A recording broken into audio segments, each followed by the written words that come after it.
राज्यसभा में एक बहुत ही ऐतिहासिक बिल को टेबल किया गया, जिसकी वजह से ऑपोजिशन ने पार्लियामेंट से वॉकआउट कर लिया और बहुत हंगामा हमारे पार्लियामेंट में देखने को मिला। आज हम बात करने वाले हैं यूनिफॉर्म सिविल कोड के बारे में। हम जानेंगे कि इसका क्या मतलब होता है, इसका क्या इतिहास पूरा रहा है, हमारे यहाँ पर संविधान यूनिफॉर्म सिविल कोड के बारे में क्या कहता है, और इसको अगर इंप्लीमेंट अगर ये होगा तो इसमें क्या कुछ चैलेंजेस हमारा देश जो है वो फेस करने वाला है। Hello everyone, myself Pinky और मैं आप सभी का स्वागत करती हूं अड्डा 24/7 पर।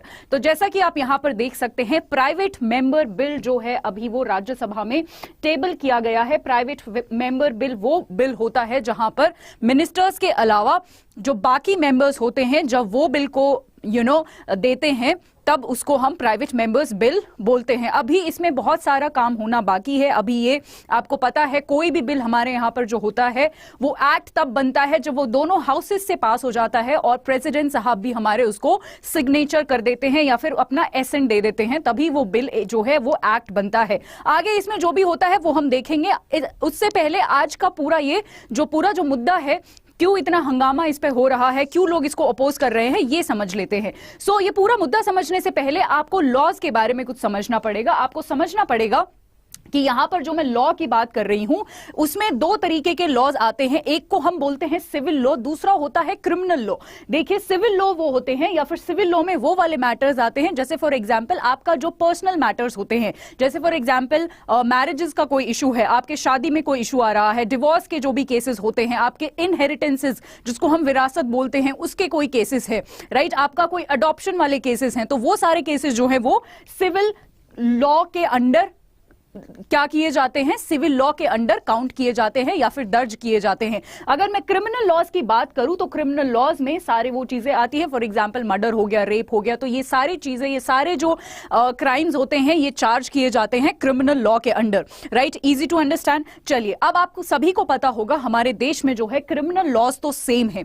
अगर मैं किसी भी रिलीजियस कम्युनिटी की बात करूं, हमारे यहाँ पर बहुत ज्यादा डाइवर्सिटी है, बहुत ज्यादा अलग अलग रिलीजन के लोग रहते हैं, सब में क्रिमिनल लॉज सबका सेम है। बट यहां पर जो एक डिफरेंस आता है वो है सिविल लॉज में। हमारे यहां पर मैरिजेस के, डिवोर्स के, इनहेरिटेंस के, अडॉप्शन के, मतलब सिविल लॉ में जितनी भी चीजें आती हैं वो अलग अलग लॉज हैं, अलग अलग रिलीजियस कम्युनिटीज की अगर हम बात करते हैं। और यहीं पर बात आती है यूनिफॉर्म सिविल कोड की। यूनिफॉर्म सिविल कोड यही बेसिकली कहता है, अगर मैं थोड़ा सा आपको ब्रीफली ये समझाने की कोशिश करूं तो यूसीसी कहता है कि हमारे यहां पर एक सिविल कोड होना चाहिए, एक सिविल लॉ होना चाहिए किसी भी रिलीजियस कम्युनिटी का, या फिर irrespective of any religious community. ये हम ऑलरेडी देख चुके हैं कि क्या क्या मैटर्स जो हैं वो हम सिविल कोड में डील करते हैं। चलिए, अब आगे थोड़ा सा इसका और ज्यादा इसके बारे में पढ़ने से पहले इसका इतिहास जान लेते हैं। तो देखिए, ये जो पूरा महकमा था ये शुरू हुआ ब्रिटिशर्स के टाइम में। 1835 में ब्रिटिशर्स ने इसी चीज को लेकर एक रिपोर्ट बेसिकली वो लेकर आए, जिस रिपोर्ट में 1835 की मैं बात कर रही हूं, जिस रिपोर्ट में उन्होंने कहा कि जो इंडियन लॉज है हम उनको कॉडिफाई करते हैं, राइट। बट उन्होंने जो है यहां पर सिविल लॉज की बात नहीं की, या फिर आप बोल सकते हो कि जो पर्सनल लॉज है, जिनको मैं सिविल लॉज भी बोल रही हूं, हिंदूज और मुस्लिम या फिर जो भी अलग अलग कम्युनिटीज हैं, रिलीजियस कम्युनिटीज है, वहां इन्होंने 1835 में ब्रिटिशर्स ने इसकी बात नहीं की। इन्होंने सिर्फ और सिर्फ कुछ क्रिमिनल लॉज की बात करी कि देखिए ये हमारे लिए समझने में मुश्किल हो रहा है। ये ब्रिटिशर्स ने अपने फायदे के लिए किया था एक्चुअली, कि हमारे लिए समझने में मुश्किल हो रहा है, तो एक काम करते हैं, एक सिंगल लॉ लेके आते हैं ताकि एक सिंगल लॉ के तहत इंडियंस को जो भी है हम चार्ज कर सके। क्रिमिनल लॉ की मैं यहां पर बात करी, तो बेसिकली सिविल लॉ में यहां पर भी कोई भी चर्चा हुई नहीं। अब हम बात करते हैं 1941 की, 1941 में अब चलते हैं, जहां पर BN राव कमेटी बनाई गई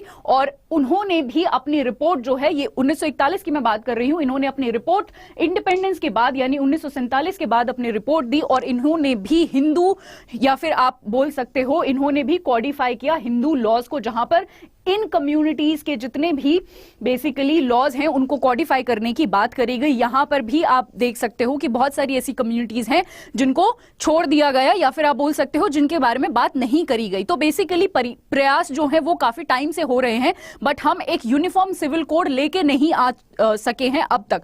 उसके बाद बात करते हैं कि जी हमारे सुप्रीम कोर्ट का क्या स्टैंड है। इसके बाद हम इंडिपेंडेंट हो चुके हैं, ये BN ये रिपोर्ट आप देख चुके हो। उसके बाद हम एक सुप्रीम कोर्ट का बहुत इंपॉर्टेंट और बहुत ही ऐतिहासिक वर्डिक्ट आता है, और अब मैं बात कर रही हूं 1985 की। 1985 में हम आ चुके हैं। यहां पर मैं बात कर रही हूं एक बहुत बहुत इंपॉर्टेंट केस, शाहबानो केस। अगर आप थोड़ा सा भी पॉलिटी से रिलेटेड है या फिर आप थोड़ा सा भी पॉलिटी में इंटरेस्टेड हैं, आप सभी ने सुना होगा शाहबानो केस के बारे में, जिसके बाद सुप्रीम कोर्ट ने पार्लियामेंट को यह बोला कि यूसीसी आप लेकर आइए, यूनिफॉर्म सिविल कोड्स लेकर आइए, ताकि जितनी भी रिलीजियस कम्युनिटीज हैं उन सब का जो है सेम लॉ हो, सेम सिविल लॉ हो। ये बहुत ही ऐतिहासिक जजमेंट था, ठीक है। इसके बाद बहुत सारे प्रयास करे गए और आज हम प्रेजेंट में खड़े हैं, जो कि ये टेबल करने की कोशिश करी जा रही है या फिर पास करने की इस लॉ को कोशिश करी जा रही है। अगर मैं थोड़ा सा संविधान में जाऊं, थोड़ा सा कॉन्स्टिट्यूशनल एंगल हम इसका देखें, तो मैं एग्जैक्टली जो हमारे संविधान में इसकी परिभाषा लिखी हुई है, इसकी डेफिनेशन लिखी हुई है, वो मैं आपको बताना चाहती हूं। तो आर्टिकल 44 के तहत यूसीसी को डिफाइन किया गया है हमारे संविधान में। आर्टिकल 40 आता है, आर्टिकल 40 है डीपीएसपी यानी directive principle of state policies का पार्ट, जो कि हमारे संविधान में आर्टिकल नंबर 36 से 51 तक 36 to 51 में फॉल करते हैं। क्या कहता है डीपीएसपी या फिर क्या कहता है Article 44 of DPSP? It says state shall endeavor to provide for its citizen uniform civil code throughout the territory of India, right? जिसका मतलब हम ऑलरेडी जान चुके हैं। अब बात कर लेते हैं कि जरूरत क्या है इस चीज की। हम इतना डाइवर्स देश हैं, ठीक है, सब अपना अपना रिलीजन जो है अपने अपने हिसाब से मेंटेन कर रहे हैं, पर फिर एक ही सिंगल लॉ लाने की, ये यूनिफॉर्मिटी लाने की जरूरत क्या पड़ी? देखिए, यहां पर एक बहुत ही इंपॉर्टेंट पर्सनालिटी के बारे में मैं आपको बताना चाहती हूं, इन्होंने भी यहां पर बी आर अम्बेडकर की फोटो आप देख सकते हैं। इन्होंने भी जो ये यूसीसी है, आर्टिकल 44 है, इसकी लाने की मंजूरी दी थी। इन्होंने बेसिकली बोला था कि ये डिजायरेबल है, ऐसा होना चाहिए। हालांकि इनके टाइम पे ये यूसीसी नहीं आ पाया था, क्योंकि उसके अलग कारण है। उस टाइम पे देश को इतनी ज्यादा इसकी जरूरत नहीं थी, उस टाइम पे देश रेडी नहीं था। देखिए, जब हम आजाद हुए थे, हमारे पास ज्यादा इंपॉर्टेंट बड़े मुद्दे थे,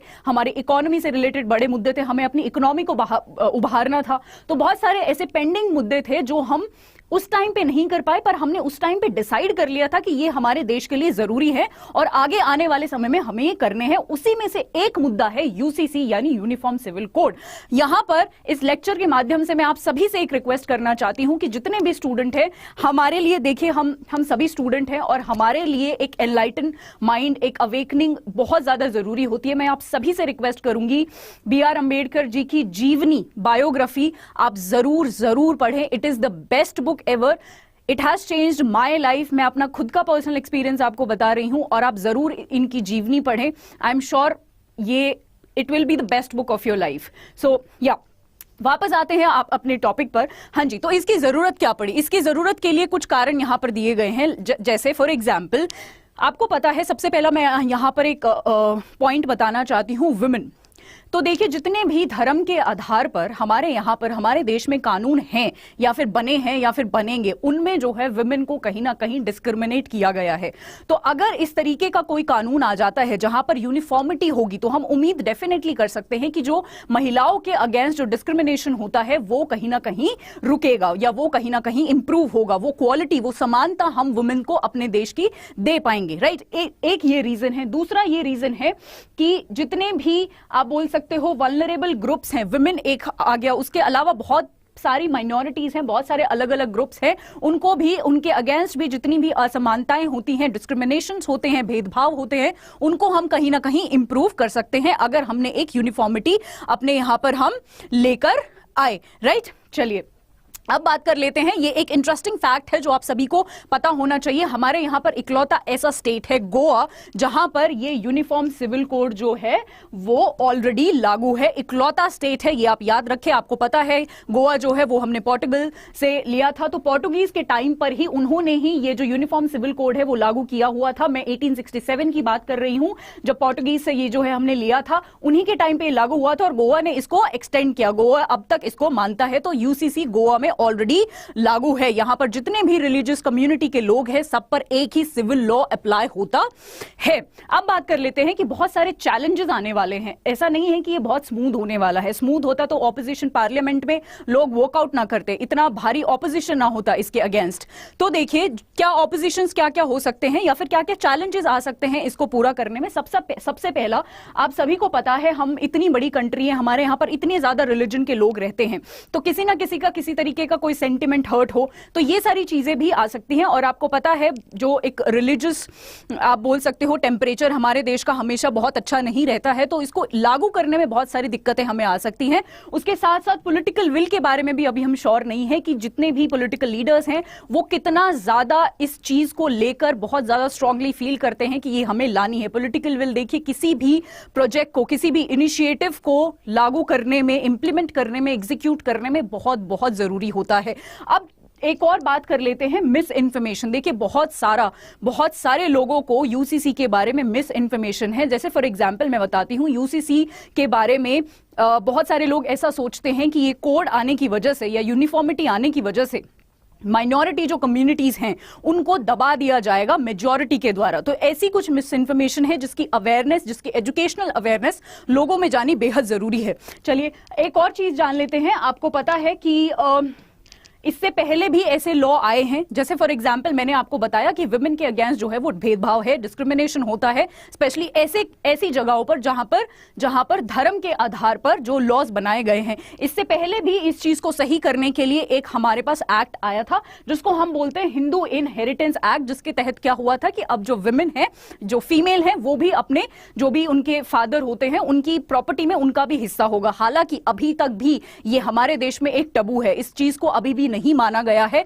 ये चीज अभी भी अच्छे से लागू नहीं हुई है। तो ये एक क्वेश्चन मार्क हो जाता है कि जो पहले लॉज आ चुके हैं, जो पहले चीजें ऑलरेडी इंप्लीमेंट हो चुकी हैं, वो आज तक हमें ग्राउंड लेवल पे नहीं दिख रही। अगर यूसीसी आ भी जाता है तो ये एक बहुत ही दिलचस्प बात होगी ये देखना कि किस तरीके से लोग इसको एक्सेप्ट करते हैं। तो ये एक्सेप्टेंस वाला एक बहुत बड़ा मुद्दा है जो आगे आने वाले समय में ही हमें पता चलेगा। आई होप इसका जो पूरा जितने भी एंगल्स डिस्कस हो सकते थे मैंने वो सारे किए। आई होप आपको यूसीसी का पूरा मतलब, क्या चैलेंजेस है, क्या हिस्ट्री है, क्या मतलब है, क्या कुछ होने वाला है, ये सब समझ आया होगा। अभी ये बिल वाली स्टेज में है, अब ये एक्ट नहीं बना है। जब दोनों house of parliament, Lok Sabha Rajya Sabha से पास होगा, प्रेसिडेंट साहब इसको एसेंट देंगे, तब जाके ये एक्ट बनेगा।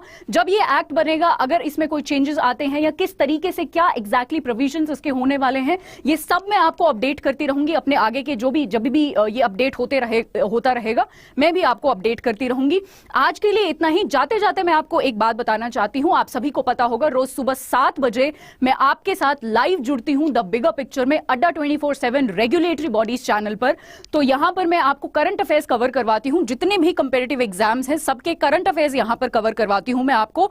1 घंटा हम लाइव रहते हैं 7 से 8 बजे।